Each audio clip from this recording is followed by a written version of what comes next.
तो फाइनली दोस्तों power star Pawan Singh जी का एक वीडियो पे बहुत ही जल्द एक अर्धशतक लगने वाला है। जी हाँ दोस्तों, जो कि दोस्तों सॉन्ग टाइटल की बात करें तो गाना का नाम है दिलवा ले जा रुमाल में। जी हाँ दोस्तों, और दोस्तों ये गाना मतलब अभी काफ़ी ज़्यादा मार्केट पर सुनाई दे रहा है, जो कि दोस्तों ये वीडियो पे फाइनली 40 मिलियन से भी ज़्यादा व्यूज़ मिल चुका है। और दोस्तों जहाँ तक मुझे लग रहा है कि और 4 से 5 दिनों के अंदर ये वीडियो पे 50 मिलियन वाला क्लब में शामिल हो जाएगा। जो कि दोस्तों ये गाना का जो अंतरा एंड मुखड़ा है काफ़ी एकदम एक बेस्ट जो कि लिखा गया है।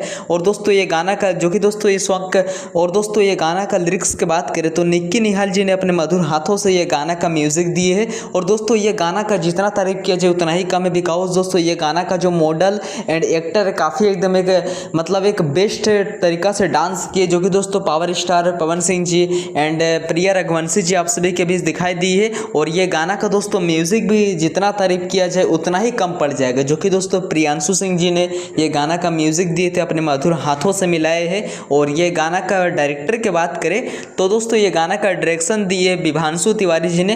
तो दोस्तों सबसे पहले मैं विभांशु तिवारी जी का हृदय के कोने कोने से शुक्रिया कहना चाहता हूँ कि विभांशु तिवारी जी बहुत ही अच्छा एक कॉन्सेप्ट डायरेक्टर है। तो आप इसी तरह का सॉन्ग का मतलब डायरेक्शन कीजिए ताकि हमारे भोजपुरी इंडस्ट्री पे एक साउथ इंडस्ट्री बन सके। और दोस्तों ये वीडियो को SSB रिकॉर्ड के यूट्यूब चैनल की ओर से आउट किया गया था, जो कि दोस्तों 13 अप्रैल 2025 को रिलीज किया गया था। और दोस्तों ये गाना अब तक का मतलब काफ़ी ज़्यादा मार्केट पे जो कि फैन फॉलोइंग बढ़ चुका है। तो प्लीज़ अगर आप लोग अभी तक ये वीडियो को नहीं देखे नहीं सुने तो फटाक से आप लोग एक लाइक कर दीजिए, कमेंट कर दीजिए। और दोस्तों कौन कौन भाई पावर स्टार पवन सिंह जी का और दोस्तों कौन कौन भाई पावर स्टार पवन सिंह जी का रियल वाला फैन है तो प्लीज़ मेरे चैनल को आप लोग जल्दी से सब्सक्राइब कर लीजिए। Thank you.